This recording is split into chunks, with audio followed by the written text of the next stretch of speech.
তাহলে দেখো যে কোনো জায়গায় যদি এরকম টাইপস থাকে বা কাইন্ডস থাকে তাহলে প্রিপোজিশন হবে অফ। এই কথাটা যেন তোমাদের খেয়াল থাকে, আশা করি তোমাদের খেয়াল থাকবে। ঠিক আছে, তাহলে many kinds of, various types of, যদি এরকম টাইপস থাকে কাইন্ডস থাকে তাহলে সেখানে প্রিপোজিশন বসে অফ। এই কথাটা আমরা ইনশাল্লাহ খেয়াল রাখবো।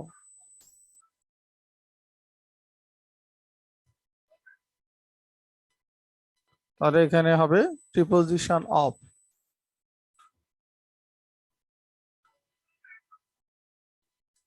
আমরা এটা একটু করে নেই। জি, তাহলে এখানে অফ লিখে দিই, অফ। আচ্ছা, তাহলে preposition connects all types of words together. Preposition হলো সব ধরনের শব্দগুলোকে একসঙ্গে কি করে, কানেক্ট করে, যুক্ত করে। অ্যান্ড সাপোর্টস দেম, এবং এগুলোকে সাপোর্ট করে। টু মেক, এখানে একটা টু হবে, টুটা আসে নাই। Two make better sense dash the readers. 2 নম্বরের উত্তর কি হবে? কারা একটু পাঠাইতে পারো, এটা লিখে পাঠো তো, তারপরে আমি বুঝিয়ে দিচ্ছি, দেখি কার কার উত্তর ঠিক হয়। কে কে লিখে পাঠাইতে পারো 2 নম্বরে make better sense dash the reader. অনেকে তোমরা যারা হয়তো কেউ যদি পড়ে থাকো তাহলে তো পারার কথা।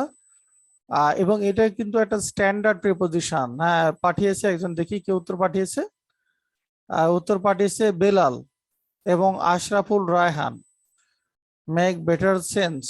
আচ্ছা, তো তোমরা দুইজনের উত্তর পাঠানোর জন্য তোমাদেরকে ধন্যবাদ।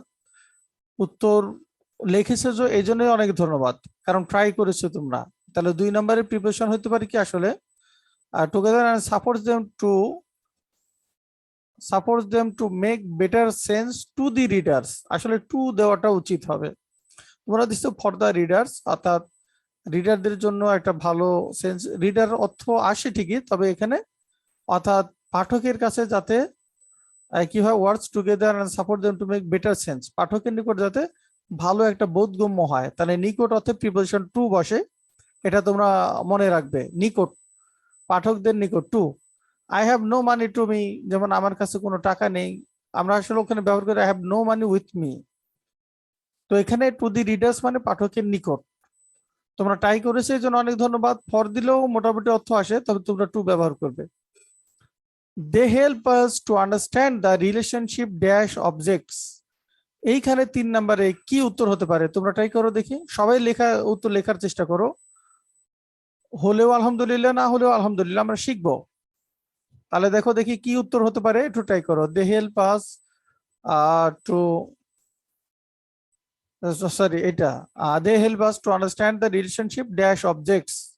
এই 3 নম্বরের উত্তর কি হতে পারে? নাজমুল উত্তর লিখেছে, আর লেখো দেখি।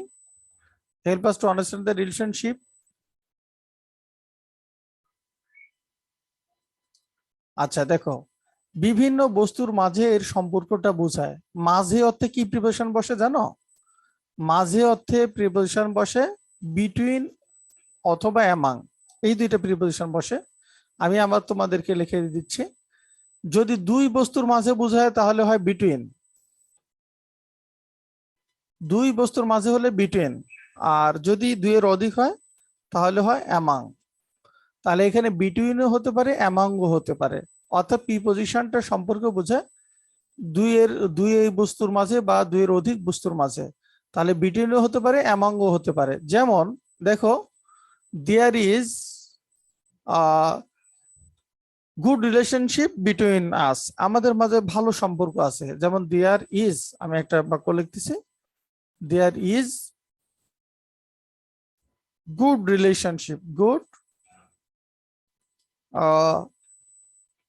রিলেশনশিপ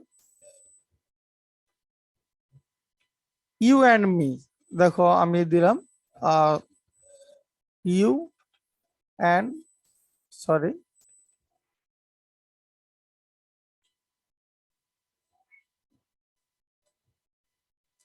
ইউ অ্যান্ড মে, মানে তোমার এবং আমার মাঝে ভালো সম্পর্ক আছে। তাহলে এখানে দুইজন হয়েছে, তাহলে এখানে বসবে বিটুইন। কিন্তু যদি এইরকম থাকে, বলে যে ডিভাইড দ্য ম্যাঙ্গোস, আমগুলো ভাগ করে দাও,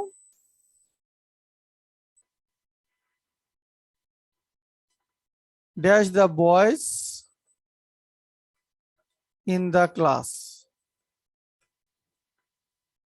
ক্লাসের ছেলেদের মাঝে আমগুলো ভাগ করে দাও। তাহলে এখানে কিন্তু ছেলে অনেক হবে, অ্যামাং দ্য বয়েজ। আর যদি বোঝায় যে ক্লাসে দুইটাই স্টুডেন্ট আছে তখন আমরা দিব বিটুইন। তাহলে দুইয়ের মাঝে বুঝালে বিটুইন, আর দুইয়ের অধিক বুঝালে অ্যামাং।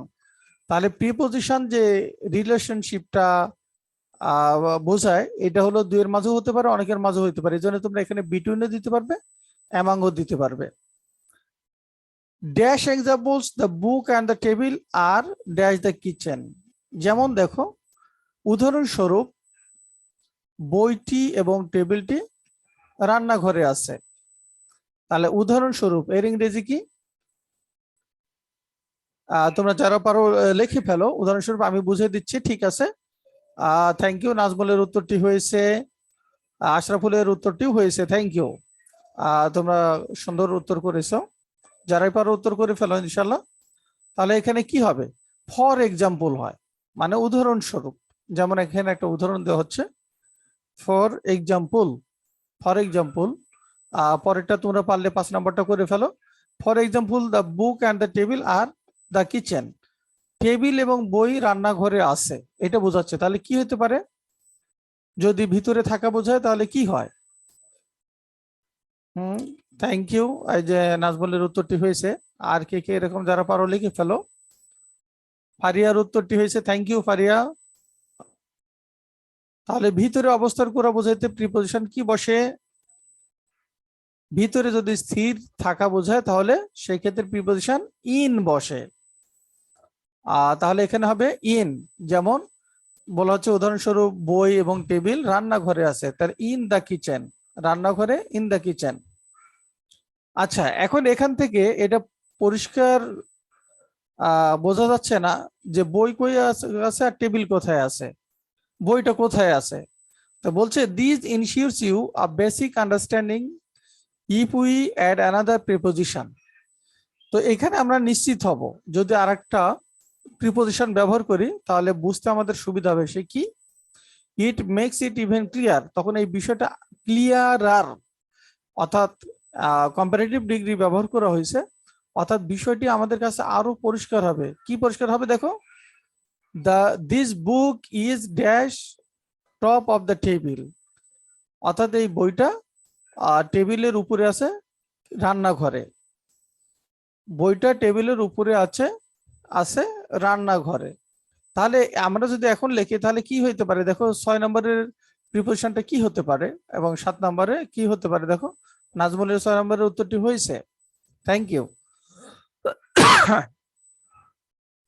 আচ্ছা, থ্যাংক ইউ। পরের উত্তরটি হয়েছে নাজমুলের। বলছে কি বইটা আছে টেবিলের উপরে রান্নাঘরে। তাহলে দেখো এখন পরিষ্কার হয়ে গেল যে বই কোথায় আছে, বইটা আছে টেবিলের উপরে। তাহলে উপরে বুঝাইতে কি প্রিপোজিশন বসে? তোমরা তো লিখে বুঝে এখন তো উত্তরগুলো পারার কথা। হ্যাঁ, যারা পারো লিখে পাঠাও ইনশাল্লাহ। তাহলে উপরে, থ্যাংক ইউ ফারিয়া তোমার এই কারেক্ট আনসারের জন্য। Ashraful, thank you. তাহলে এখানে হবে অন, তাই না? On top of the table, টেবিলের উপরে, ইন দ্য কিচেন, রান্নাঘরে। তাহলে রান্নাঘরের ভিতরে বুঝাইছে জন্য এখানে ইন ব্যবহার করলাম। তাহলে কি বলছে যে রান্নাঘরের ভিতরে টেবিলের উপরে বইটি আছে, একদম নির্দিষ্ট হয়ে গেল। তাহলে বইটা কোথায় আছে? টেবিলের উপরে। রান্নাঘরে টেবিল আছে, টেবিলের উপরে বইটি আছে। এইটাই হলো প্রিপোজিশনের অর্থাৎ কাজটা, যে বিষয়টাকে ক্লিয়ার করে। আমরা এখন ক্লিয়ার বুঝতে পারলাম যে বই কোথায় আছে, টেবিল কোথায় আছে।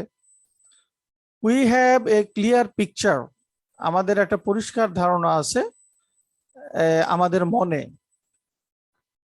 তাহলে এখানে কি প্রিপোজিশন হতে পারে? Dash the relation of those two objects, অর্থাৎ এই দুই বস্তুর মধ্যে যে সম্পর্কটা, এই বস্তুর সম্পর্কে যে সম্পর্কটা, এইটা সম্পর্কে আমাদের একটা পরিষ্কার ধারণা হয়েছে। The relation of those two objects and the relationship dash. তাহলে এখন দেখো যে তোমরা এখন 8 নম্বরের উত্তরটা ট্রাই করতে পারো। 8 নম্বরের উত্তরটা আমাদের একটা পরিষ্কার ধারণা আছে আমাদের মনে। দেখো মনে, নদীতে ইন দ্য রিভার, ক্লাসে ইন দ্য ক্লাস, তারপর রান্নাঘরে ইন দ্য কিচেন, তারপরে এটা থ্যাংক ইউ আশরাফুল রাহান। আশরাফুল তোমার উত্তরটি হয়েছে মনে, তাহলে কি হবে হৃদয়ে ইন হার্ট, মনে ইন মাইন্ড। তাহলে আমাদের মনে একটা পরিষ্কার ধারণা হয়, we have a clear picture in our mind, তাহলে এখানে হবে ইন। আমাদের মনে একটা পরিষ্কার ধারণা হয় কিসের বিষয়ে, the relationship of those two objects, এই যে বই এবং টেবিলের মধ্যেকার সম্পর্ক সম্পর্কে। তাহলে অ্যাবাউট দ্য রিলেশন, এই সম্পর্ক সম্পর্কে একটা ধারণা আমাদের হয়েছে about the relation of those two objects and the relationship between each other অথবা উইথ ইচ আদার। একটার সাথে আরেকটার যে সম্পর্ক, এখানে উইথও দিতে পারো, উইথ ইচ আদার। আমি আরেকবার একটু বুঝিয়ে দিব, তাহলে তোমাদের কাছে আরেকটু মনে হয় ক্লিয়ার হবে। Preposition connects all types of words together and supports them to make better sense. Preposition কি করে, সব ধরনের শব্দগুলোকে একসাথে কি করে, কানেক্ট করে। তাহলে অফ টাইপস অথবা কাইন্ডস থাকলে এরপর প্রিপোজিশন অফ বসে, এটা মনে রাখবে। and supports them to make better sense to the readers, পাঠকের কাছে ভালো একটা অর্থ এটা তখন তুলে ধরে। তাহলে পাঠকের কাছে বা নিকটে বোঝাইতে প্রিপোজিশন টু বসে। they help us to understand the relationship between or among objects, তারা আমাদেরকে হেল্প করে অর্থাৎ এই বস্তুগুলোর মাঝে সম্পর্কটা বুঝতে। কেমন সম্পর্ক, যেমন এই যে বই এবং টেবিলের সম্পর্কটা আমরা যেটা দেখলাম, যে টেবিল কোথায় আছে, বই কোথায় আছে। তাহলে আমরা বিটুইন দিতে পারবো, অ্যামাংও দিতে পারবো। বিটুইন দুই বস্তুর মাঝে বুঝাইলে, অ্যামাং অনেকের মাঝে বুঝাইলে। উদাহরণস্বরূপ, তাহলে ফর এক্সাম্পল, এটা মনে রাখতে হবে, ফর এক্সাম্পল মানে উদাহরণস্বরূপ। The book and the table আর ইন দ্য কিচেন, বই এবং টেবিল কিচেনের মাঝে আছে অর্থাৎ রান্নাঘরে আছে। মাঝে বা ভিতরে থাকে বুঝাইতে প্রিপোজিশন ইন বসে। This ensures you a basic understanding if we add another preposition, এটা আমাদেরকে একটু ভালো ধারণা দেয় যদি আমরা একটা প্রিপোজিশন ইউজ করি। সেটা কি, ইট মেক্স ইট ইভেন ক্লিয়ারার, এটা আমাকে আরো বেশি ক্লিয়ার করে তোলে।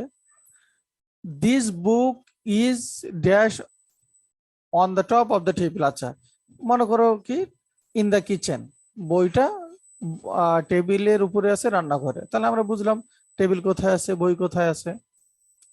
We have a clear picture in our mind about the relation of those two objects and their relationship with each other, তো আমাদের একটা পরিষ্কার মনে একটা ছবি আসে, সেটা কি, যে এই রিলেশনটা এই দুই বস্তুর মাঝে, বই এবং টেবিলের মাঝে, বই কোথায় টেবিল কোথায়, their relationship with each other অর্থাৎ একটার সাথে আরেকটার সম্পর্ক, with each other।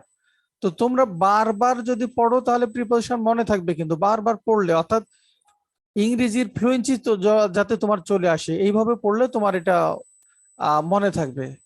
ঠিক আছে, তো আমরা আরেকটা একটু ট্রাই করব।